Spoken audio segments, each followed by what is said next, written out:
ये देखो, अगर हम ना जो डेली रोज़ सब्जियां और फ्रूट खावा तो उनके छिलके होए या सब्जियां के छिलके होए तो उसका यूज़ करा तो ये देखो कुछ इस तरह से बहुत अच्छी कंपोस्ट वाली वो मिट्टी हमनों मिल जाएगी।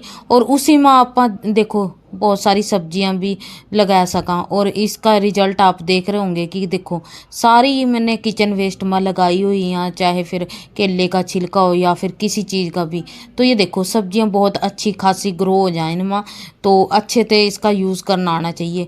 तो ये देखो मैंने टोकरी एक खाली कर ली, क्योंकि मेरे पास इतनी टोकरियां टोकरियां तो है नहीं, या फिर कहूँ कि इतने ज़्यादा ग्रो बैग भी नहीं है। तो इस करका मैं उन्हीं अगर रूंद का रख दूंगी एक दो जून से हैं तो फिर आगा किस तरह करूँगी। तो इस करका इन्होंने साथ के साथ मैं खाली भी कर दी रहूँगा।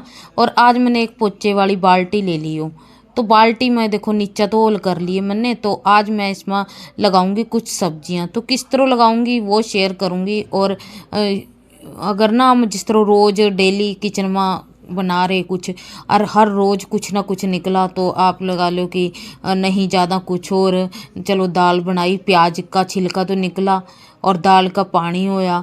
तो बहुत सारी ऐसी चीज़ें हैं जो हम बिल्कुल भी वेस्ट नहीं करनी चाहिए।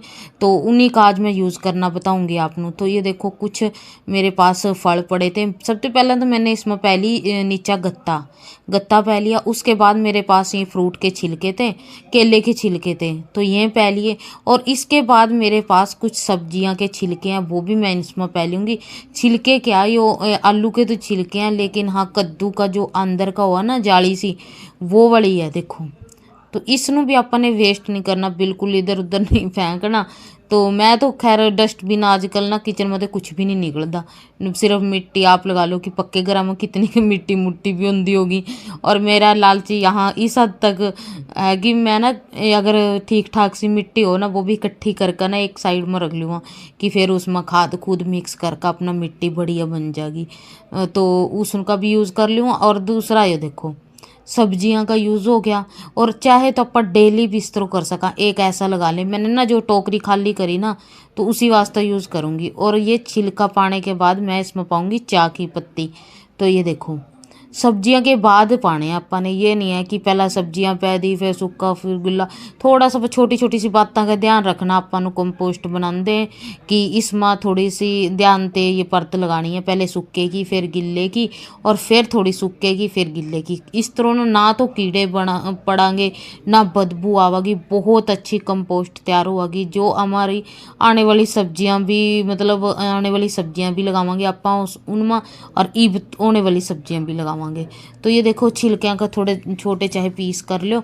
और इसके बाद ना अगर आपने इसमें कुछ लगाना, जिस तरह मैंने तो कुछ लगाना इसमें, तो मैं इसमें मतलब कुछ घेरने की नहीं, जिस तरह की लगा लो अगर आपके पास लस्सी है वो घेर लो, या फिर क्या बताऊँ कि जैसे लस्सी और भी छिलका वगैरह और भी घेर सका। इसनों गुलाने वास्ते थोड़ा सा पानी नमी कर ले तो वो भी घेर सका, जिससे बहुत जल्दी हमारी ये तैयार हो जाएगी कंपोस्ट वाली मिट्टी। तो ये मिट्टी घेरने के बाद इसमें मैंने ये देखो थोड़ी सी पाई इसमें कोकोपीट। गर्मी में बहुत ज़्यादा ज़रूरी है कि हम ना इसमें कोकोपीट पावांगे, तो कोकोपीट की वजह से ना नमी बनी रहेगी। तो नमी बनी रहेगी तो हमारा प्लांट भी अच्छे से गर्मी में बहुत अच्छा बेचारा चल सकेगा। नहीं तो गर्मी क्या है कि इतनी ज़्यादा गर्मी पड़ने वाली है जून जुलाई में, सोचो आप। वैसे तो ये भी इतनी गर्मी हो रही है। और ये मैंने थोड़ी खाद पै दी इसमें जो मैंने ऊपर टोकरी में बनाई थी ना कंपोस्ट वाली। तो ये ना थोड़ी ठंडी ठंडी टाइप हुआ, ये नहीं है कि यार थम ही ठंडी लगा हुआ भी, ये ठंडी है क्योंकि ये क्या है कि सब्जियां के छिलकियाँ तो ही बनी हुई है। और सर्दियों में तो इतने फ्रूट और सब्जियां आई कि बहुत सारी कंपोस्ट खाद मैंने बहुत सारी तैयार कर ली। मैंने खुद पर विश्वास नहीं होता कि मैं बहुत सारी मैंने तैयार कर ली। तो फिर वो डब्बा डुब्बा सारा भरने के बाद ना फिर मैं आएगी ऊपर। तो इस गमले में ना मैंने तोरी का बीज लगाए थे, काली तोरी के बीज। और आप विश्वास नहीं करने के 8-9 बीज ना मैंने एक ही गमले में लगा दिए। और जबकि इसमें पहला भी ना शिमला मिर्च के 2 प्लांट लगा रखे थे मैंने, और वो सारे इसके प्लांट ग्रो हो गए काली तोरी के। तो फिर सोचा चलो इन्हों थोड़ा सा काढ़ का ना कहीं और शिफ्ट करांगे। लेकिन ना इव प्लांट नू ना किसी पोट में काढ़ कर लगाना बहुत औखा है, और वो ओंदा भी नहीं। मेरे साथ तो लिया, और ये मैंने थोड़ा सा बातों का ध्यान रखा, और आप भी इन बातों का थोड़ा सा ध्यान रखियो कि अगर हम ना ईब कहीं पे पौध लगा रहे हैं या कोई प्लांट लगा रहे हैं ना, तो कुछ बातों का ध्यान रखना पड़ेगा, तभी हमारा वो प्लांट आगे चलागा। तो ये देखो मैंने ना ये बेल ली ना, मैंने बहुत सारी मिट्टी काट ली है। देखो कोई जड़ नहीं दिख रही, जिस तरह मतलब नीचे तक जड़ नहीं है ना अभी, तो इसकी इतनी जड़ है ना, वो ही सारी मिट्टी, और साथ में जिस तरह मैंने खासी सारी मिट्टी काट रखी ना, इस तरह गेल काट लो। चाहे तो जिस तरह अपने अगर पोट में लगा रखे हैं तो पोट सीधा थोड़े से नीचे ते दबाओ, और सारा पोट इस तरह का इस तरह रख लो। कल्ली बेल लगावांगे ना तो बेल नहीं होने की है इतनी गर्मी में, क्योंकि मैंने पहला भी लगाई है, बेला नहीं हुई मेरी। तो ईब ना मैंने इस तरह लगाई, और क्योंकि मैंने पहला भी इस तरह लगा कर देखी एक दो, तो सोच तो रही थी मैं कि होने की नहीं, लेकिन वो भी होगी, और एक दो सूख भी गई है, नहीं है सारी होगी। तो इसमें दो मैंने काली तोरी की लगा दी, और एक पता नहीं खीरे की है, ककड़ी की है, पता नहीं कैस की है, वो लगा दी मैंने। तो इसनों जरूरी है कि बहुत सारा पानी दे दो, ताकि सारी मिट्टी में बिल्कुल नमी आ जा, और उसकी वजह से हमारा प्लांट बहुत अच्छे से चलता रहेगा। क्योंकि भयानक गर्मी है, तो अगर नमी बनी रहेगी तो प्लांट भी चलता रहेगा।